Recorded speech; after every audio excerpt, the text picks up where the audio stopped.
Yeah, I'm so happy you're finally here. Hi, Bella. Hi. Thank you for having Welcome me. to Yes Amazing podcast. We talked about it already before, but we've been trying to talk for a long time, right? Mhm. Almost 2 years ago. And I have a question. My first question: did you know that you were the very first person to message my IG account? I messaged You you. were the first person that messaged me. Really? Uh, and again, that was almost 2 years ago. That's Do you, so do you wild. know? Did you know I that? did not know that because I remember seeing your account for the first time when I was on vacation. I was like in Vietnam. I think I woke up from a night terror from missing my dog or something like that. And then I checked my DMs to contact the dog sitter. The dog was fine. And then I saw your account as I was just trying to look for like content to wipe away my like homesick tears or whatever. And yeah, I came across your Yes I Am Asian podcast and I was like, "Oh, I haven't seen anything like this in Vancouver." So I Hmm. gave you a follow and I think I DM'd you, said like, "I love your content, like keep it up," or something like that. Yeah, yeah, And yeah. yeah, I I'm gonna didn't show really your message somewhere here. yeah, I did I that's so still, I cool. still have it. That's Yeah, so cute. I yeah, didn't really think anything of it, but yeah, yeah, that's wild. I didn't know we go that far back into yeah. such a treasured memory. Right. And again, that was almost two years ago. Time flies. Time flies. And then talking about time, I actually wanna know how long have your parents been in Canada? Have been living in Canada? Do you know Oh, that? I think I feel like it was a pop quiz. I think they moved here in 1983/4, something around there. So what is that, like almost 40 years? Yeah, Yeah. that's a long time. Yeah, that's like 40-ish years. Yeah, it's a long time. And they're both from Indonesia, right? That's right. Am I right? Mhm. Okay. Do you know the story of why and how they moved to Canada? Okay, so they have an interesting story. My dad used to work on a ship. He and my mom also have quite a bit of an age gap. So my dad was like, adulting, working on a boat, going internationally from Indonesia, like very, very often. He had a mutual friend with my mom who was on the land of Indonesia. And this mutual friend wanted a book from my dad who was overseas Yeah. constantly. The friend wasn't much of a letter writer, so asked my mom to write this letter to my dad, to my future dad, Mhm. um, to get him this book. My mom wrote the letter, my dad brought the book, and they constantly stayed in touch. And I think I'll have to fact check this with my mom, but I think that she kind of got romanced into the idea of this international traveler and quickly fell in love and, they set sail to, establish their family in North America. I think there was a stint where my dad also lived in America, but then he had better roots in Canada. Mhm. And so that's where they eventually settled. Okay, but they first met in Indonesia, right? Indonesia, yeah. Okay. Mhm. And they moved to Canada for For study and a better for life, a work, better life, that's what they better do, life. yeah. That's why. Yeah, yeah, I guess I'm not sure what their total motivation is aside from a better life. I feel like I'm a first gen kid, I think, first gen, first one born here. So I feel like yeah, every time I ask them what was the motivation, it was always like, yeah, to pursue a better life, to give my kids a better opportunity to live the North American dream, if you will. Okay. But have you ever asked them like, Like what it yeah, was? what it was? I think my mom have I ever asked them? I feel like it's come up from time to time, but I feel like there wasn't really a specific thing. It was not like my dad wanted, like, a specific job or anything. I think they just felt that the life in North America was better than the life that they could live in Indonesia. I mean, and because of his work, and maybe he knew that okay, there's something I can, there's more outside Indonesia. Maybe we should, move to another country, right? Maybe he knew that because Yeah, 'cause that was part of his work. for sure, and also when he was working on the ship, he was working with so many other internationals, so I feel like, my dad's, like, sense of adventure was really heightened by having friends all over the world too, so, he had friends in America, he had friends in Canada, and so it was like, I think that, compared to my mom who, like, hadn't really traveled much at that point, he had so many options of where he could, Mhm. live the next chapter of his life. And I think, yeah, that was probably pretty exciting to my mom who, like, was just in Indonesia for up to that point. And so it seemed like it was pretty quick jump. My dad always says that my mom really wanted to marry him. So that's always kind of how they jest about it. So that's why I always say that, I feel like my mom really was romanticized by the life overseas. And why Vancouver? Why Canada? That was the first. They first came to Vancouver. Well, technically, we grew up in Richmond. My parents still live in the same place that I was raised in. We had like one other place before that, but it's just like a humble abode there. It was just where they could afford, and yeah, it was just where they could afford. And I guess there was like a pretty large Asian community. Still is a very large Asian Well, I community know in now Richmond. that Richmond wasn't that, didn't have that big, such, big Asian community before, like 20, 30 years ago. It wasn't that way. That's correct. I would say that, like, because I grew up in or sorry, I grew up in In Richmond Richmond. during a time when it was really, split. Like, actually, I kind of grew up as I don't know if you know this term, a banana. My mom calls me a banana all Hmm. the time where I look yellow on the outside, Yeah. Asian on the outside, but I sound and act white on the inside. And it was funny because when I went to school, that's exactly, like, kind of how it went. Like, there were either the Asian kids who, like, spoke Chinese in some form, which I never did because my parents aren't or, don't speak Chinese. They speak Indonesian, and, then there were, like, all of the white kids who, had, like, varying degrees of racism already, like, in them at a quite young age. So, it was kinda really hard for me who sounded like the white kids, looked like the Asian kids, but could only speak with, like, the other folks, if you know Yeah. what I mean? The It was other kind Asian of kids. Yeah. yeah, it was a really confusing time for me growing up. Like, it's funny looking back at that ho Richmond is so Asian now because growing up, like, for me growing up, I'm, like, 37 now, it was really mixed and very divisive. Hmm. Yeah. Because I remember that when I was interviewing Marie Huey, shout out to Marie Huey. She was also saying, like, it really depends on who do you actually hung up with. Like, it really depends.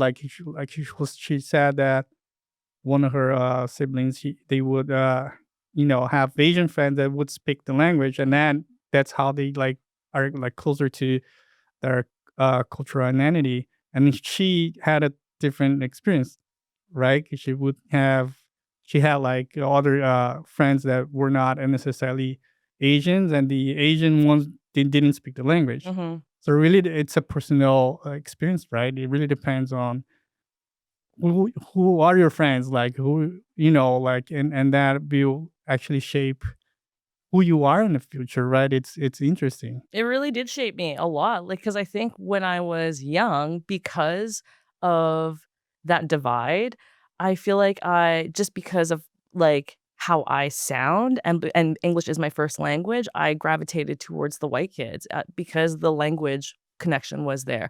I really don't s I'm always considered myself a bad Asian growing up because I don't speak Chinese, I don't speak Indonesian, my second language is French. So, like, I'm as Canadian as it comes, I really don't speak an Asian language except for what I'm currently learning on Duolingo, Yeah. which doesn't really count. No, Like, not really. it's fun, but it doesn't really count. But, yeah. I want to get into that, but before that, what kind of first generation immigrant parents were they? Your parents?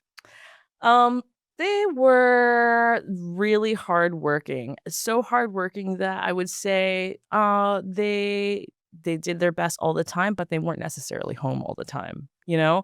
My parents worked like a billion jobs, like, quite literally. My dad has always worked a minimum of 3 jobs. I think there was a point in time where he had 4, maybe a 5th one in there somewhere, like a really random odd job in there just to get that extra bit of cash into the home.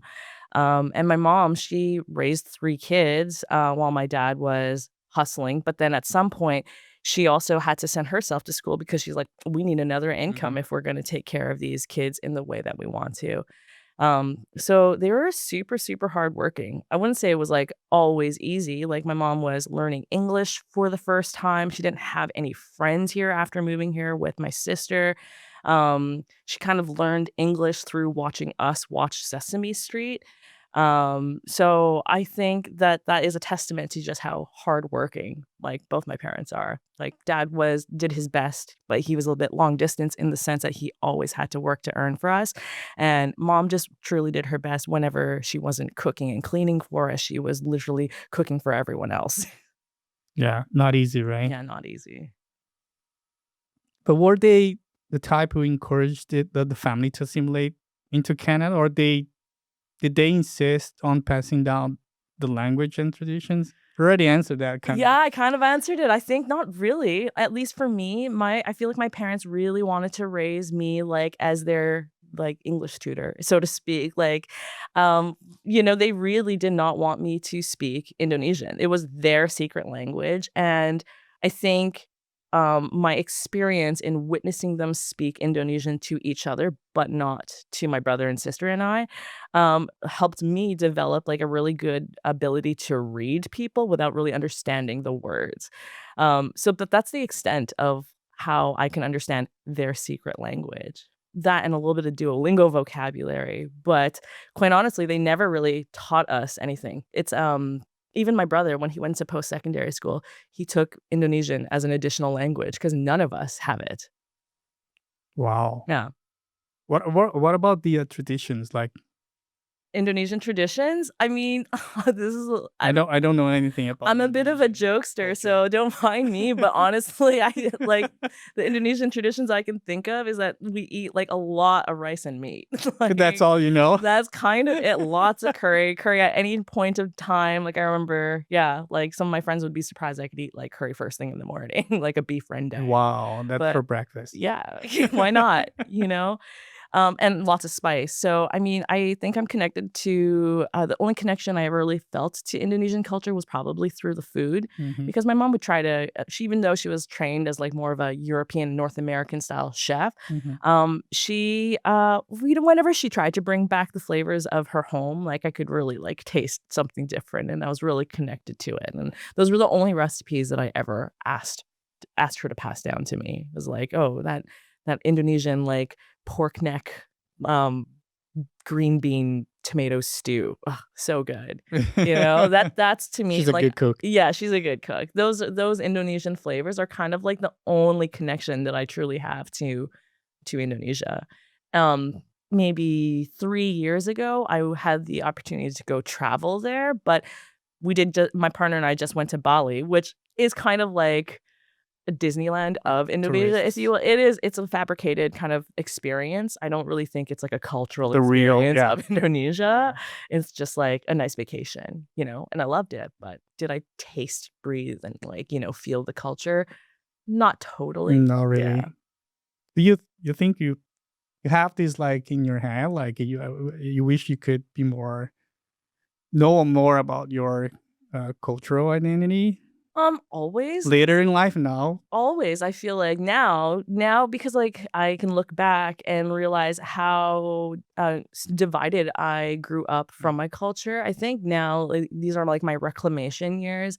Now more than ever, I feel as Asian as ever, and now I have the autonomy to, like, kind of do some digging into my background, ask my parents more questions, you know, and try to, like, explore the roots of my culture, but if I'm being really honest with you, my parents, like, they think fondly of Indonesia, but they never really, like, sell it to me like, "Oh, you need to go back, you need to be back in touch with your roots." Like, there is definitely a strong sense of family with our family that's here, like, my mom always wants us to be connected and that sort of thing, to always get along, but when it comes to, like, our greater family, I don't know.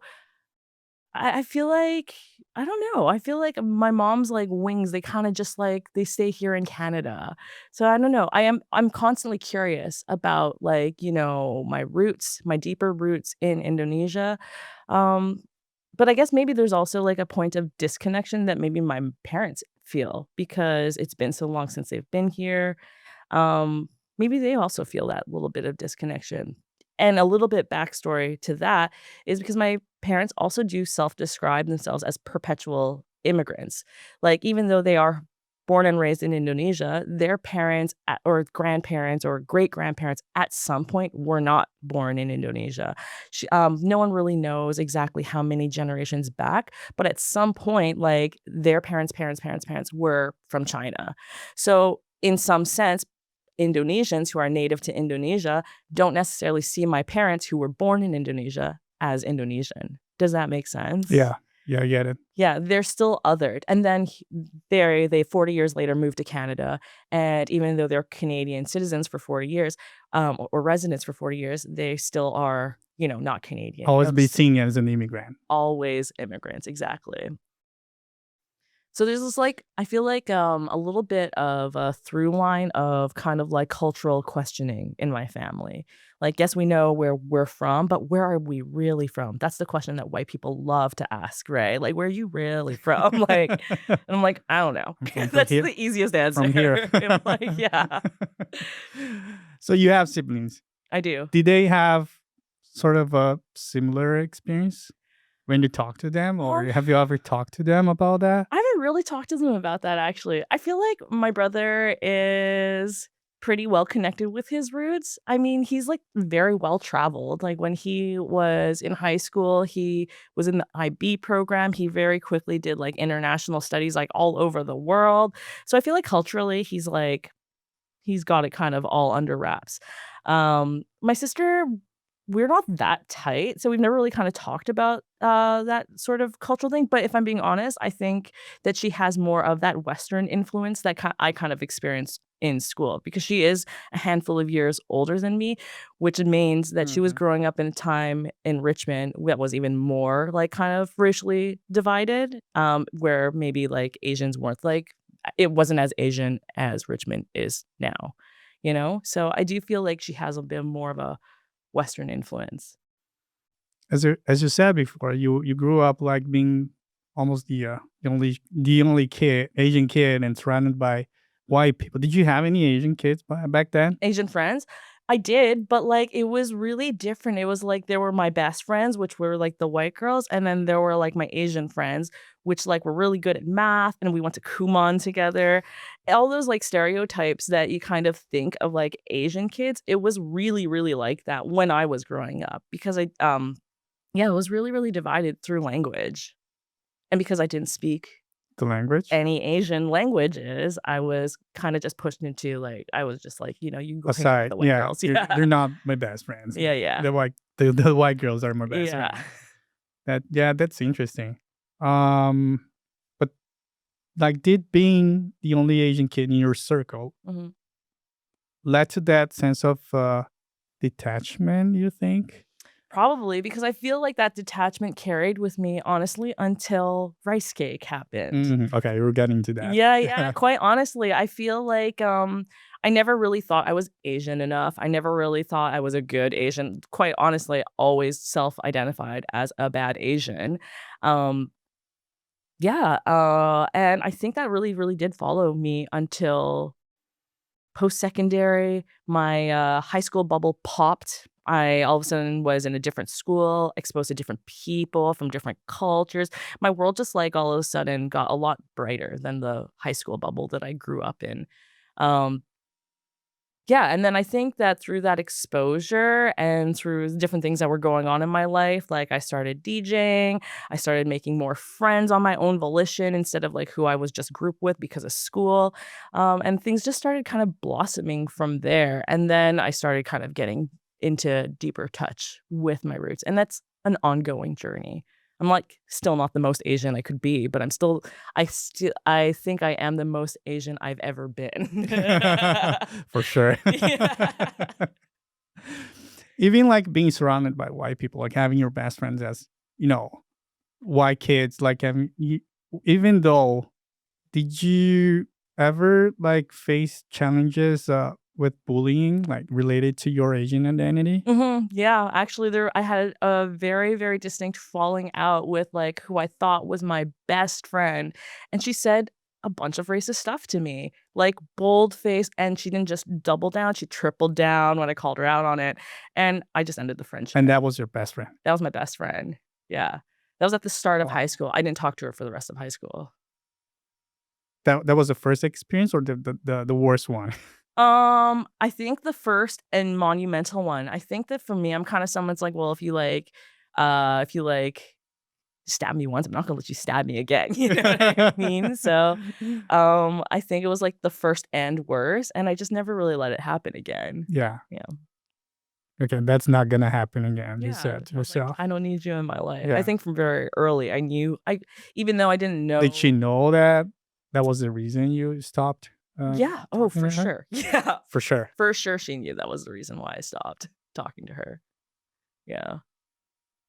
And how did that experience affect you in the long run? Did you I feel like that was my first, like, really loud experience with, racism right to my face, Yeah. from someone who I thought I cared about and who I thought cared about me. It changed a lot of things. It changed my social circle at the time. I told you in my, elementary years, I hung out with all the white girls. Those girls, when we went into high school, one of them really betrayed me with this racist incident, so I stopped hanging out with them, and then, my social circle pivoted. Also, in high school, though, there was, like, a larger group of people to, kind of repick your friend group right. in, right? So I did, yeah, I re-diversified my friendship Yeah. portfolio and, like, yeah, started becoming friends with different people. Right. Talking about identity, you also faced other challenges that were not always tied to your Asian identity, right? Mhm, That's one of the best posts on your social media. That I love this one when you say, "Growing up, I always knew I was different, mhm. but also because I wasn't like a girly girl or nor a real boy." And I can only imagine the pain you felt at that time, knowing that talking about your school, your private school, right, Christian community, Mhm, and your parents wouldn't accept it. mhm. How did you cope with that? That was hard. My parents are so religious. I grew up in a religious school as well, so when I fell out of the closet, quite literally, like, realized I was in love with, like, a friend, a really close friend, and then my mom saw me, like, really upset about it and was like, "Oh, what's going on between you and that person?" I was like, "What do you think?" And she just started crying, and it seemed like she didn't stop for, like, 2 years. And so how was that for me? It was, like, devastating on one hand, but, like, devastating in like, thinking about, like, my family's process around all it, but also liberating for me. Mhm. Liberating for me, because, all those years leading up to that moment, I was, like, just living, um, what I thought was my truth, but it wasn't. It was just a repressed version of myself, and so for myself, stepping out of that, falling out of the closet, even though it wasn't really planned, it was truly liberating. Yeah, it was really difficult to see my parents, like, literally weeping, like, for I don't know, it seemed like they were mourning, like, my death or something like that, or at least the death of the image of me or something like that. Um, and that was, yes, hard on one point, but I'm also kind of a stubborn kid, so I was also a very, like, loud eye roller, and I'm just like, "Get over it." So But did you have like someone who could share this with? I did, yeah. At the time, I was in college. I went to BCIT for film school, and my other mother is what I call her.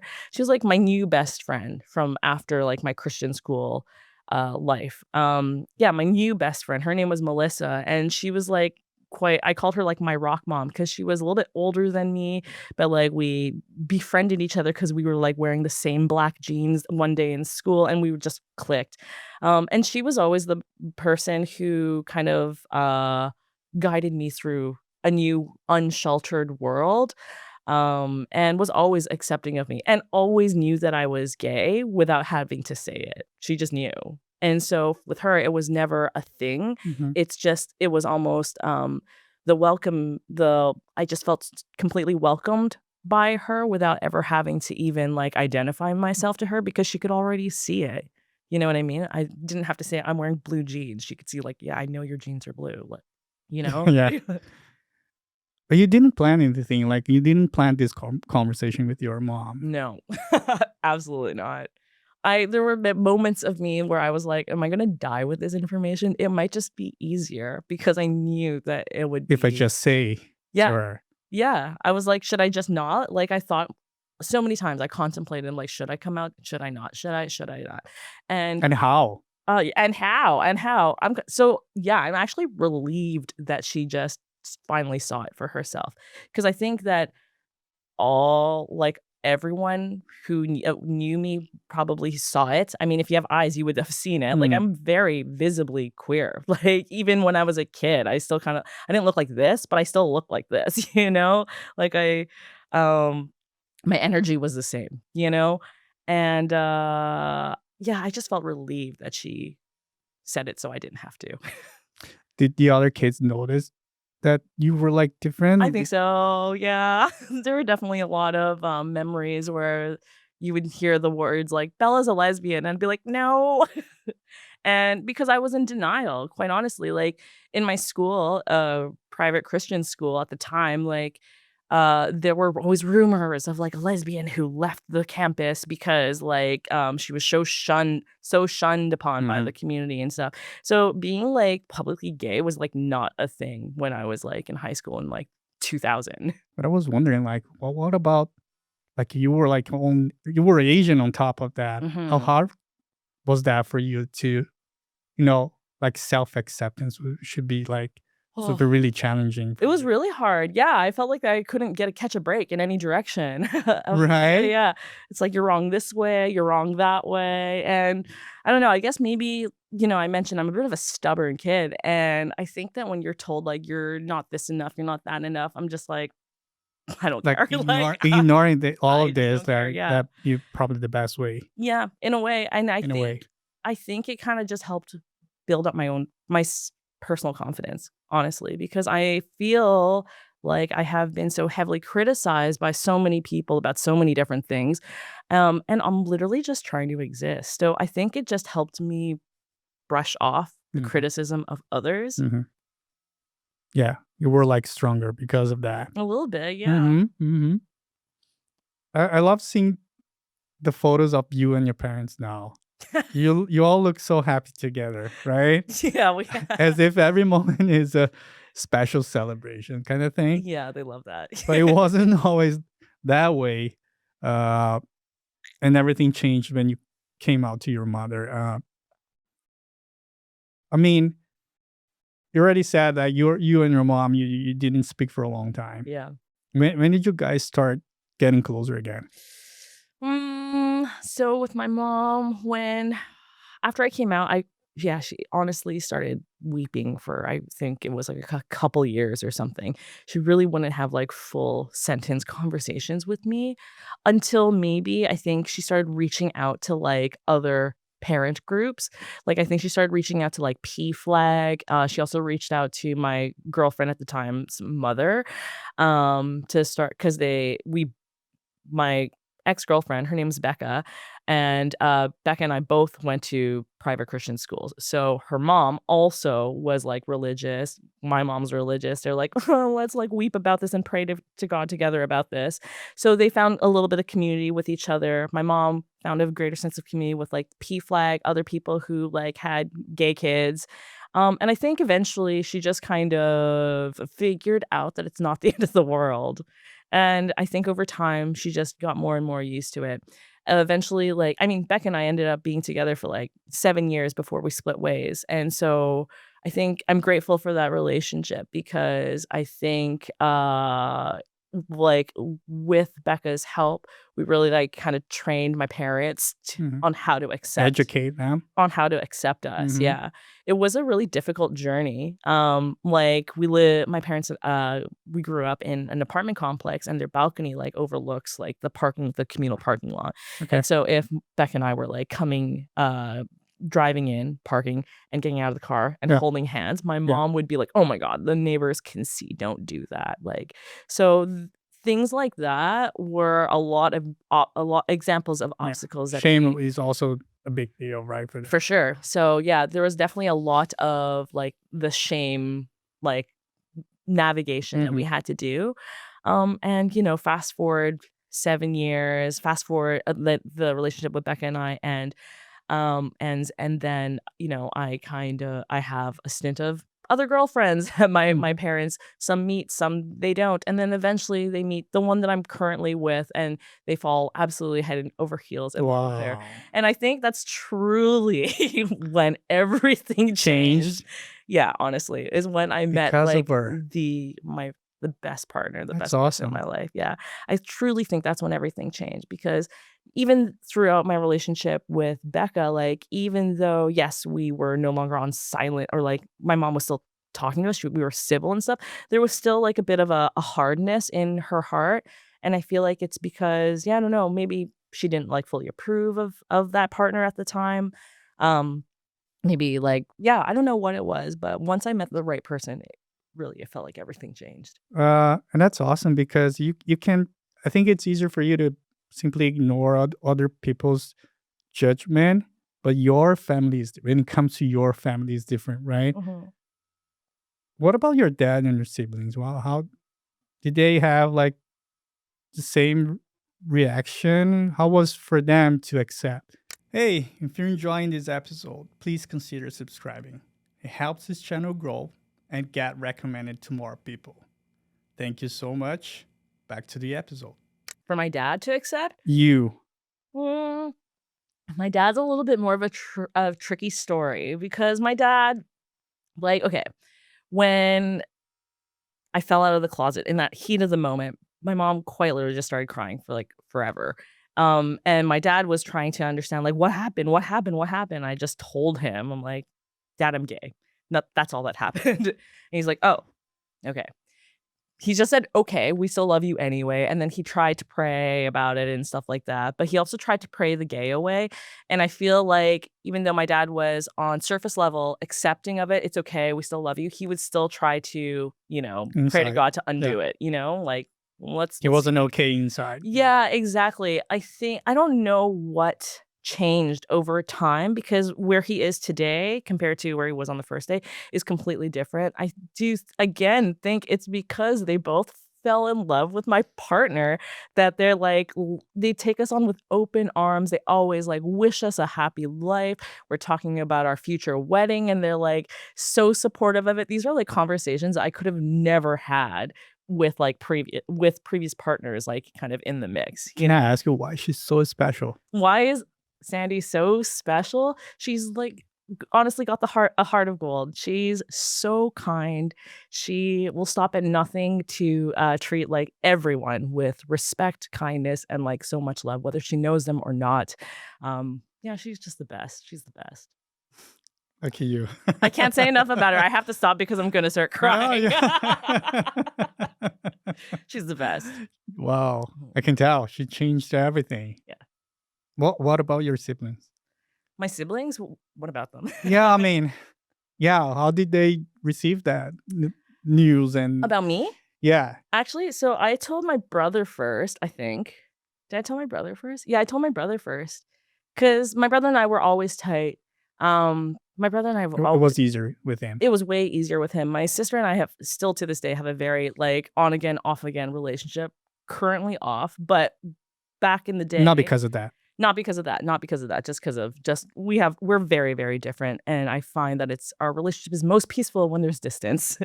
So, um yeah, when I told her, I don't remember how it came up, but it just came up haphazardly at the grocery store. I feel like my brother and my sister and I were all like, I don't know, getting stuff, and then he let it slip or something, and she put it together, and it was just like such a pardon me, it was just such a fumble in the conversation that I don't know, it wasn't really that monumental to me. But it was fine. I think, the bigger challenge that I have with my sister is that, when it comes to the other parts of my identity, I don't necessarily get, like, the same amount of effort or respect that my brother gives me, which is probably why, again, my brother and I are a lot tighter. Yeah. um, I'm sure you've heard many stories like yours within the Asian community, right? when you hear other people's story, does being Asian make both acceptance and asking for help even more difficult? Not only based on your story, Mhm. but other people's story. So, like, does it make can you repeat it? So, like, does being Asian make Like the self acceptance process, like, is it more difficult, especially when you're Asian? I kinda think so, yeah, because I feel like when you are Asian, there's so much like, your identity is, like, loaded with tons of expectation, Right. like, from dynasties ago, you know what I mean? Like, uh, I feel like that's ingrained in all of us, you know? I don't know, like, did your parents want you to be a doctor or a lawyer, you know? I feel like mine did, and, like, my brother has a kid now, and I'm sure they're not him and his partner will never say it out loud, but if their kid ended up being a doctor or lawyer, I'm sure they wouldn't be mad, you know? So, um, I do think it's hard. I do think that, like, when you're Asian, there really are so many expectations put on Mhm. you from even before you're born. And It's just now, like our culture. yeah, and that makes me everything more difficult, right? Mhm. Yeah, I agree. Yeah. You've said that coming out both in personal and public life has empowered you to build supportive community for those who have gone through or are going through experiences similar to yours. Was this also one of the motivations for you to join Rice Cake back in 2018?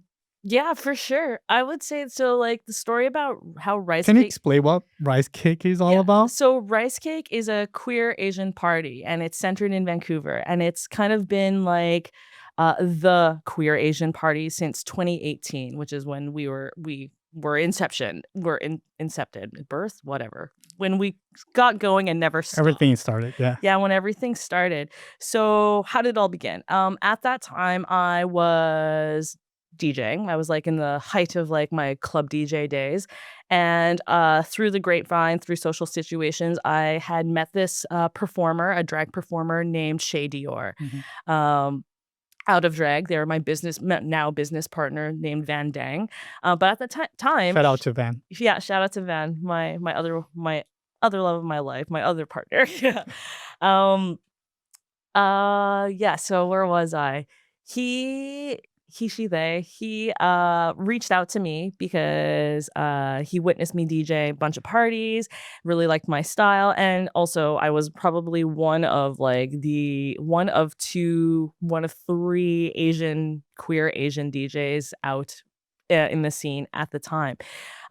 So when he reached out to me, he was, like, relatively new to Vancouver. He, like, had moved here from Toronto, and was, like, expecting, like, such to be connected to such a large Asian scene here on the West Coast, and he was really surprised that when he arrived, there was, like, no real, like, Asian community, like, presence, at least from what he witnessed in, nightlife.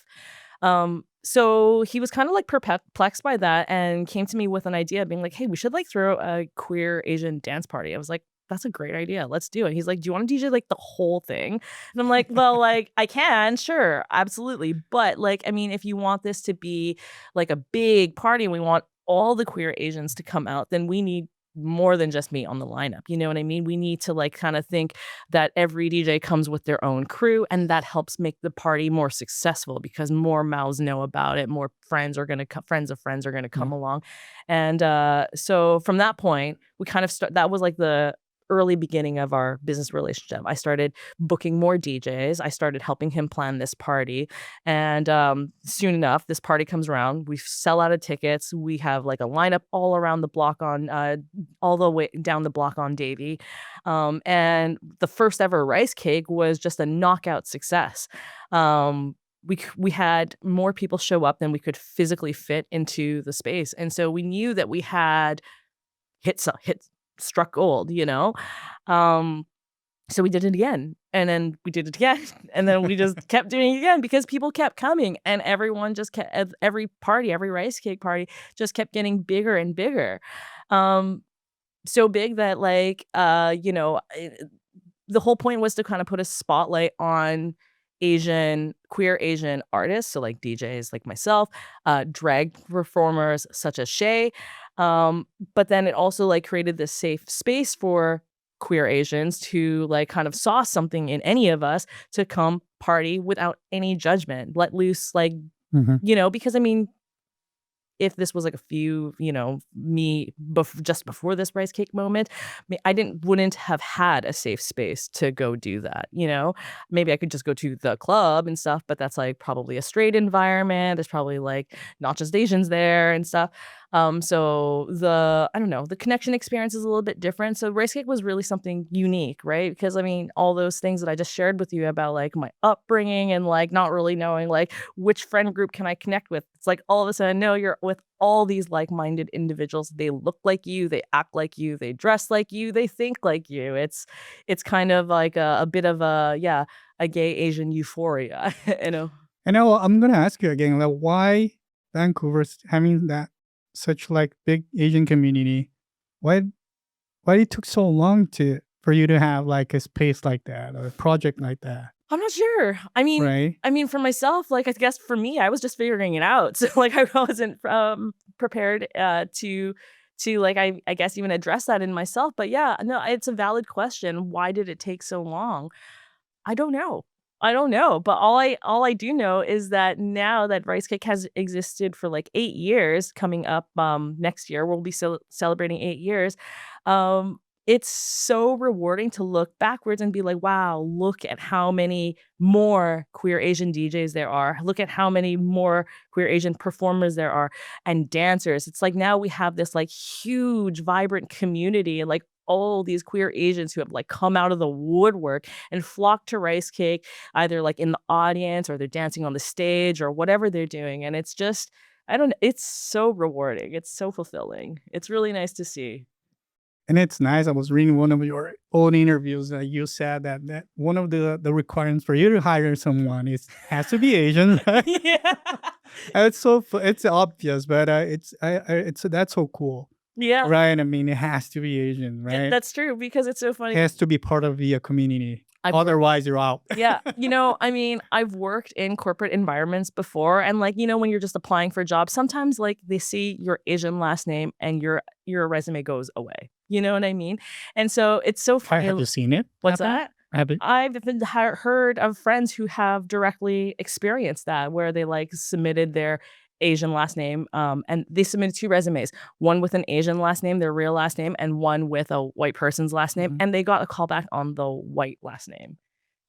Crazy, right? Right. And so that has happened so often. So now role reversal Diverse. when I'm in charge of Rice Cake and like when we're in charge of like the talent that we hire, it's like, yeah, the only rule is you have to be gay and you have to be Asian.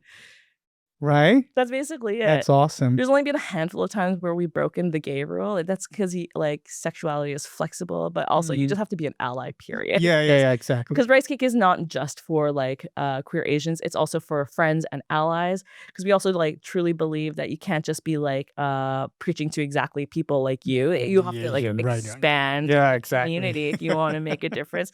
So it's always like, yeah, queer Asians first and foremost, but friends and allies are absolutely welcome. Yeah, that's And then incredible. when you walk into a rice cake party, you'll see like all sorts of smiling faces. You'll see like, yeah, like guys, girls, trans folks, like non-binary people, Everybody's welcome. literally everyone there of all races, all genders, ethnicities. It's great. It's like a cornucopia. After 8 years, you said, right?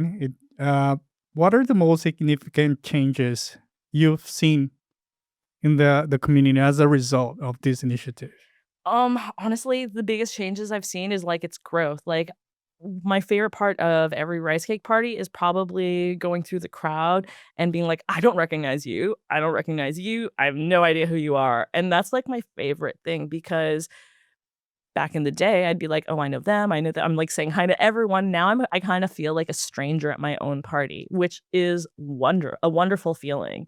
It means that like, wow, we've created a space that speaks so loudly for itself that like the people just keep coming.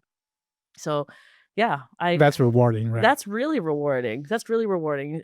I considering that I just thought I was making a friend on day one. I just thought I was making a friend with Shady or thought we're just throwing a party, a one-off party, and like now it's my main gig. It's my bread and Yeah. butter, and it's my passion, you know? Congrats. Thank you. Thank you. So it's through your work as a DJ that you have managed to achieve so much in your life, right? But you never actually thought that will become a DJ. That's Like right. you got into it by accident, right? Can you tell us a bit of this funny story? Yeah, so do you remember Craigslist? Yes. Yeah, okay, so Craigslist was, like, the thing before Marketplace was a thing, and that's how I found this random job when I was in TV school. I was looking to work nights and weekends, and, what brought me to TV school was, like, my love for the flashing lights and, like, to tell the story and, like, all the cool gear and stuff, and, so I found this job posting on Craigslist that said it's like, "Oh, like, you have to be, like, uh, comfortable with people, like, good with Mhm. tech, like, big ta big taste in music," and I was like, "Okay, check, check, check, all these things." I land the job, and it just so happens to be a gig for, becoming a wedding DJ, and so, that's kinda how I accidentally got into it. I just replied to this random Craigslist job. It turned out to be a wedding DJ thing, and I ended up DJing, weddings and corporate parties for, like, 5 years, like, every single weekend for, like, a very, very long time until I burnt out of it. By that time that I burnt out from doing weddings, I started doing more club stuff, more nightlife stuff, and so I kind of pivoted just where I was DJing, and started kind of feeding more into my queer community, and through that networking, I guess, it kinda just led me here. Well, led me to Ricecake, Mhm. and now, Ricecake is its own, like, thing, like, we have events almost every month. And now you have already played at major pride festivals, right? Mm, Across Canada and outside Canada. mhm. Have you ever thought that you'd be like sort of paving the way for the queer Asian community, especially in Vancouver? And what does that mean to you? Wow, well, honestly, no, I never really thought about it that way. I never really considered that I'm paving the way. I've always considered myself very blessed, and I feel yeah, I consider myself lucky, and I count my blessings for sure. Um, and I do my best, but I don't know, maybe there's always a part of me that's like, "Oh, you could do a little bit more, you could do a little bit more." Maybe that's another Asian part of me, but, oh, I never really thought about it that way. I'm just really proud of all the opportunities that I'm given to, like, share my story and, like, if that story resonates with other folks, like, that's just bonus points, honestly. Because all I've ever really wanted, like, out of my life is just to be myself, to live authentically, and so if whatever I'm spewing on this microphone or whatever song you're dancing to that I'm playing at a club, if it's, like, giving you some sort of, like, freeing feeling, then, like, that's the best, like, that I've done my job. You're doing it for Yeah. sure. What happened to you in 2021 accident? And you can you describe the feeling of being held by the same community you worked so hard to establish? Oh my goodness, that accident. Are you talking about my thumb? Yeah. Yeah, your thumb. So, long story short, I had my thumb got partially amputated. I won't go into gory details, but I was really traumatized by it. It was not a fun time, like, getting to the hospital, dealing with it, just the whole trauma of the incident was just a bit of a nightmare, and I took it pretty hard. I felt like I lost a piece of Mhm. myself, but in that moment of grief, it didn't even it couldn't even last that long because by that point, I think that the community that I had established was so, like, immediately behind me that, like, I couldn't even fall back before I was already caught, you know?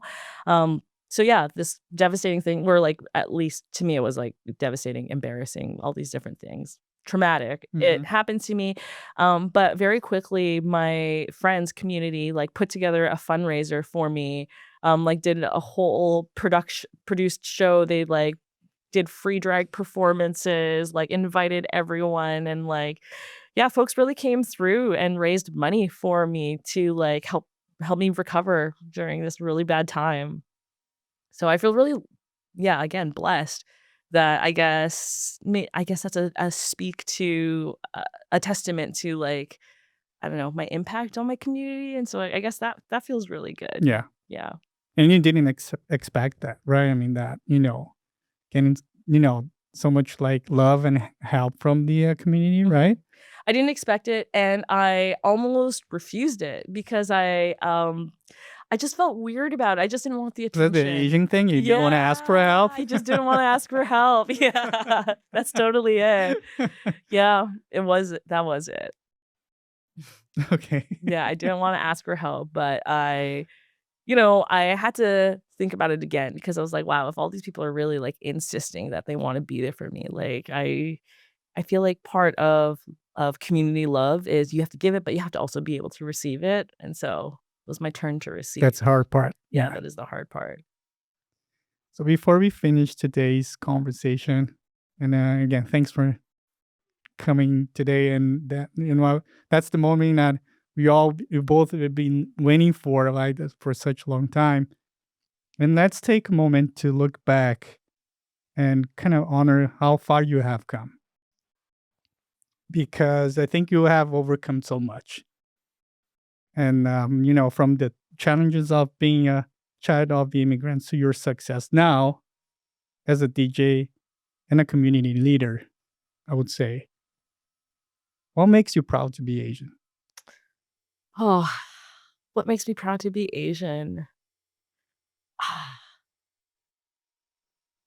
My community makes me feel really proud to be Asian because through creating this rice cake community, through being a part of it, just through fostering this, like, community, honestly, I'm like, we always meet new people, we get to learn about their experiences, and I find that when you're, like, sharing things with others, they're telling you your stories, you're sharing theirs, I feel like you discover more things. Like, honestly, like, being part of Rice Cake has made me feel more Asian than ever because, Shadior, my business partner, is Vietnamese. My partner is also Vietnamese. Now I'm, like, obsessed with Vietnam because I get to learn about their culture through them, and, like, I feel like that example kind of repeats itself a lot, even sometimes through our programming, like, I feel like through that community, I get to explore different aspects of what it means to be Asian, and since I'm a bit of a late bloomer on, like, embracing my Asian side, I feel like it's I'm just now in a place where it's very exciting, and it's kind of like diving into a new book or diving into a new podcast. You just, like, can't wait for the next episode, or, like, to learn something new, and I now that I embrace my Asian side, I feel like there's just so much to discover, so much to learn, and so much to be proud of. Yeah, I get what you're saying. Again, that was really good chatting with you today. Like, that was way better than I thought that I was expecting, and I feel like really grateful for having you today, and then you sharing your story. That's awesome. Thank Thank you. you. Thank you, Bobby. Thank you for having me.